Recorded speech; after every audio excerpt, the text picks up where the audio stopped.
ayca soobu kon ci waxtaan gi ak suñu gan dalal Sara Sall ñu ngi lay nuyu bu baax a baax monsieur Sall. jërëjëf madame maa ngi leen nuyu di nuyu Pape Bess Diba di nuyu seen auditeurs yi. di déglu fii ci réew mi ak ci bitim réew. maa ngi ko doon wax sànq ci présentation bi bokk nga ci comité directeur bu PDS nekk vice président fédération nationale des cadres libéraux nekk itam secrétaire général bu section PDS ca Koumpentoum li réew seen biir parti ak réaménagement maanaam coppite yi Abdoulaye Wade andi ci biir secrétariat national bi ndax yow ànd nga si am déet. waaw damay corriger tuuti présentation bi. Effectivement, je suis membre du comité directeur. Je suis effectivement le premier vice-président de la Fédération nationale des cadres libéraux. Par ailleurs, responsable de la fédération, non pas du comité, mais de la fédération de Koumpentoum.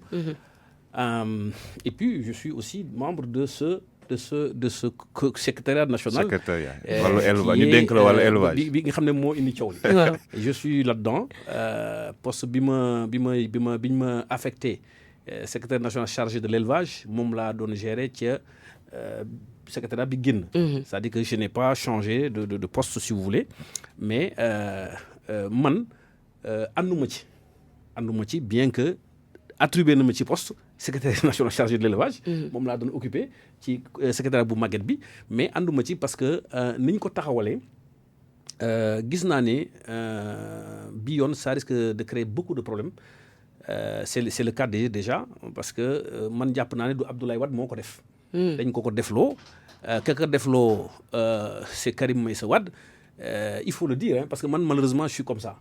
Je n'ai pas de problème de personne, mais li ma xalaat dama koy wax ouvertement. jàpp naa ni li nga xam ne moom la doon doxal avant ñuy jóge ci pouvoir bi 2009 notamment la génération du concret ak tentative yi mu def yëpp. qui nous a valu ce que ça nous a valu. Bon parce que ak lu nit mënti wax candidature am à la mairie de Dakar en 2009 bokk na ci li gën a affaiblir parti bi ba ñu ñàkk élection locale yu bare gox yu bare notamment Dakar. ñu dem ci lu mel noonu ba ñàkk aussi le pouvoir en 2012. tey boo xoolee bureau bi nga xam ne moom la ñu taxawal le secrétaire national bi ñu taxawal di nga gis ne am na responsable yu mag yoo xam ne c'est ay icônes la ñu ci parti bi ñoom lay jéem a esseler. mais ñoom Omar Sarr du ko Omar Sarr kese. y en a plein parce que secrétaire national bi il faut en faire une lecture profonde pour nga xam exactement li mu wundu. Parce que en réalité Bara Gaye bi ñuy wax ne moom mooy secrétaire national adjoint bu njëkk en réalité demeewul noonu. Bara Gaye su ma yeboo ni genre spatule la ko teg rek xam ne bu tàngee mu utiliser ko yëngal comme moom il n'est pas là, il est à Doha. moom mooy dem ci réunions yi ak les autres formations politiques. S'il y a des coalitions, c'est lui qui va négocier, mais il lui rend compte à la seconde. Parce que Karim on a compris finalement que noonu lay fonctionner. Et c'est pas peut-être la première fois parce que man je l'ai pas côtoyé. Man la première fois ma teg ko bët physiquement jox ko loxo c'est en juillet 2012 boobu papa ji jóge na pouvoir. Mais ñi daan daw si ginnaawam di ko wër j'ai eu vent que effectivement c'est quelqu'un voilà pour un rien il te dit je vais te détruire. Aujourd'hui il a peut-être envie de détruire des gens yoo xam ne il a peut-être oublié que bu leen détruire day détruire le PDS. Parce que ñooñu nag wax dëgg yàlla kenn mënul natable seen fidélité ak seen loyauté seen nangoo xeexal PDS. Seen maanaam kóolute ci Abdoulaye Wade ak nu nga ko topp les yeux à la limite fermés. Est-ce que ça veut dire que liñ la dénkaat ci biir secrétariat national bi da nga koy bañ comme ñeneen ñi ni ñu ko defee ñoom maître Amadou Sall. En vérité xam nga j'aurais pu mënoon naa bind comme ñëpp demoon naa ba bind sax wax dëgg yàlla mais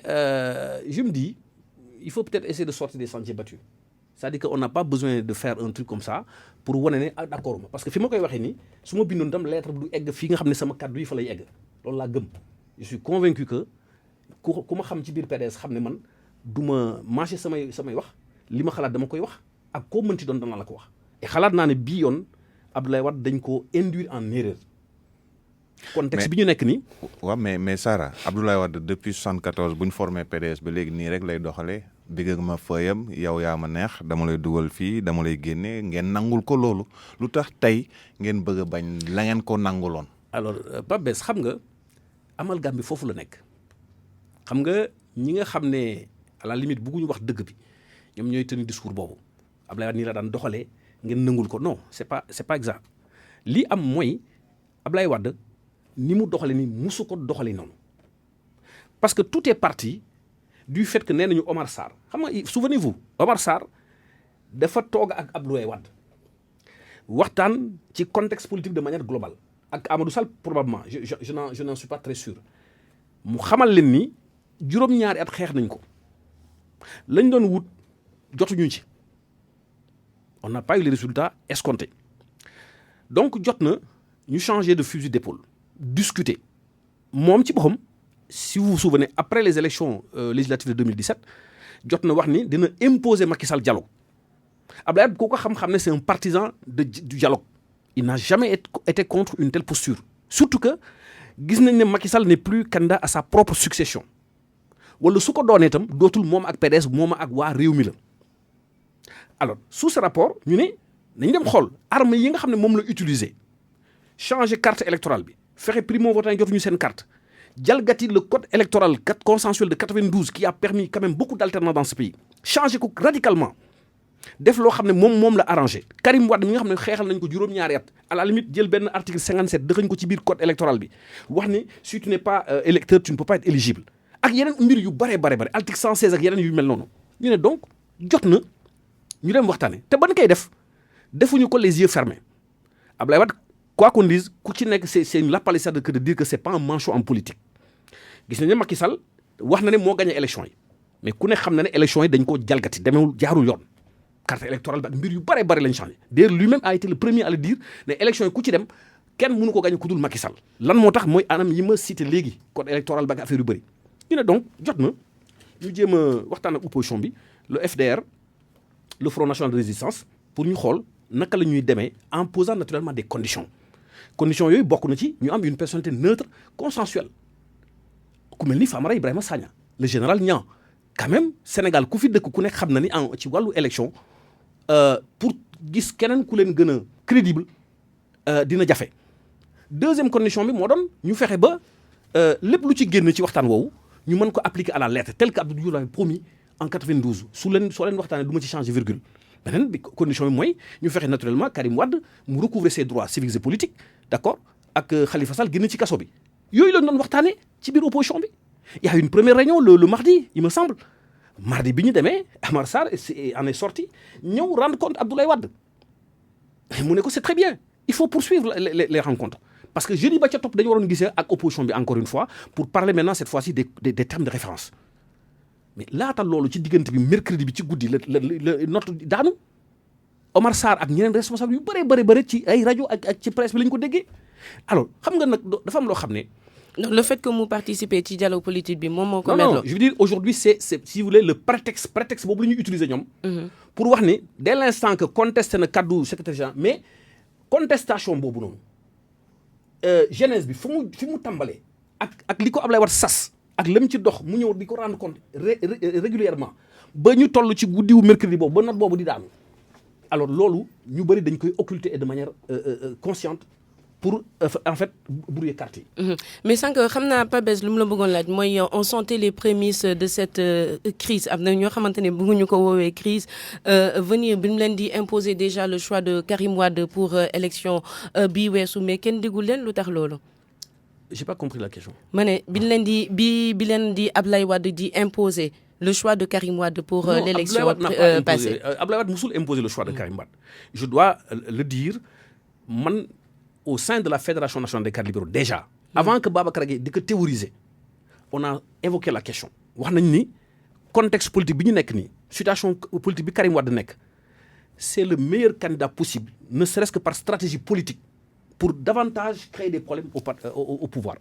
Parce que si nous réussissions à faire de lui le candidat du parti, on pourrait en même temps dire, voilà, le candidat du premier parti d'opposition du pays est en prison. C'était une stratégie purement politique. Les gens ont réfléchi là-dessus. Babacar Gaye gagne le premier à me théoriser. D'accord? Et on a organisé un congrès auquel j'ai participé effectivement. Il y avait des urnes. La presse était là, nationale comme internationale. Nous talk, def ay bulletins ñu voté mais contexte bañ ko doon def keneen ku mu mënti jàkkaar lool période boobu noonu Karim dina la gagné parce que Sénégal muy ci biir ay parti muy ci biir biti les gens dañu bëggul lépp lu ñu rek injustice il était dans une situation de victime de martyr à la limite. Donc contexte boobu la ñu ko faloon def ko candidat c'était au mois de mars si je ne m'abuse 2015 alors mais loolu bokkul ak li am nii je vous dis encore une fois li am ba des mooy Karim sachant que de toute façon moom il ne vit parce que mais attendez dañ ko def candidat ba pare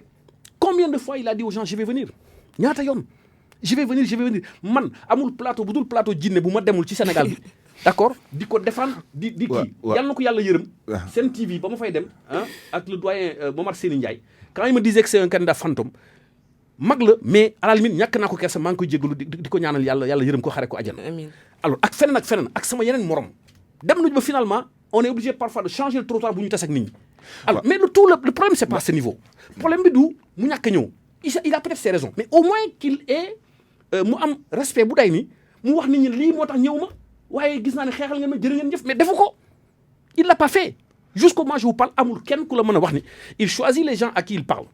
képp koo xalaat ku mu xalaat ne il a des relations de redevabilité yak moom mën na la def loo nga def sans rechigner ni murmure ni discuter eh bien il discute avec toi il te parle. waaw Sara beneen kii bi mooy yéen seen démarche dama ci gis daal loo xam ne nii dafa incohérent trop daal suñu xoolee yéen.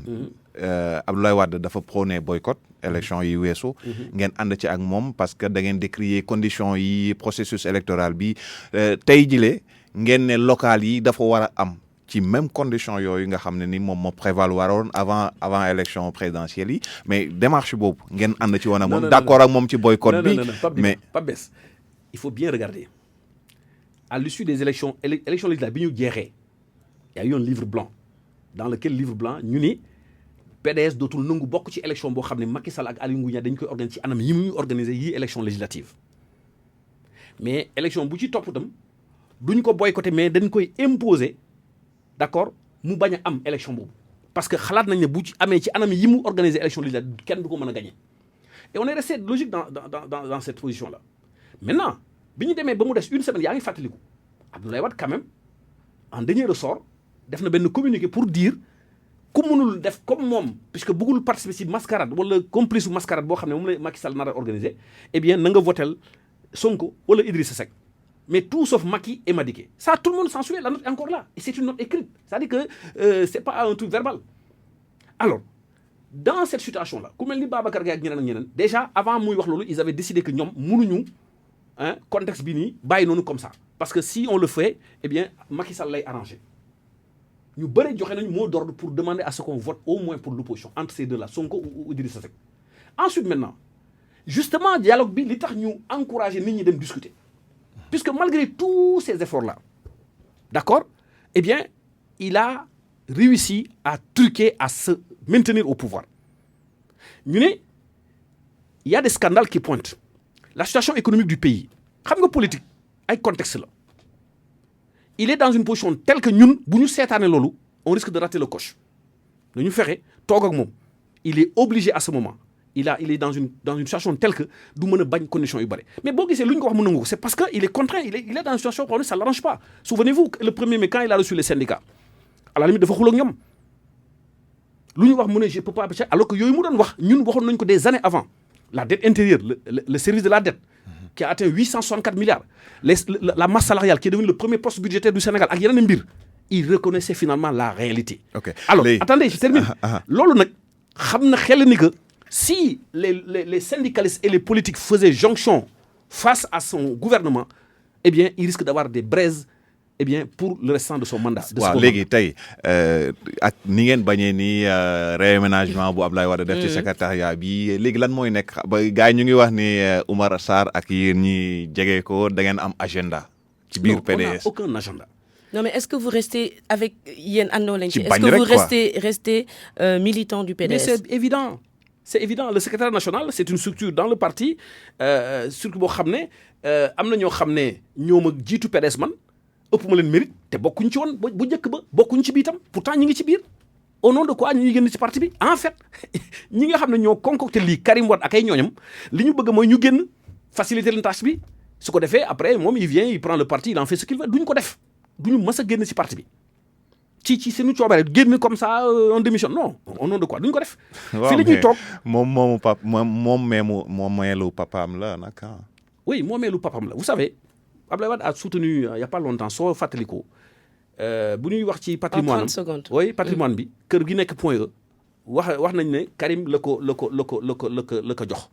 patrimoine bi nekk en France si njëriñ lañ ko jox il a déjà partagé son patrimoine boo xam ne nit mën na ko hériter ci ay doomam lu jaadu la yoon la mais parti politique bi PDS chacun d'entre nous y a contribué man ak ñeneen ñuy dund ak ñi dundul ak ñeneen ñu bëree bëri ñoo ci xeex Abdoulaye Wade duñ ko mës a contester sunu leader la sunu référence la man particulièrement sama mbokk la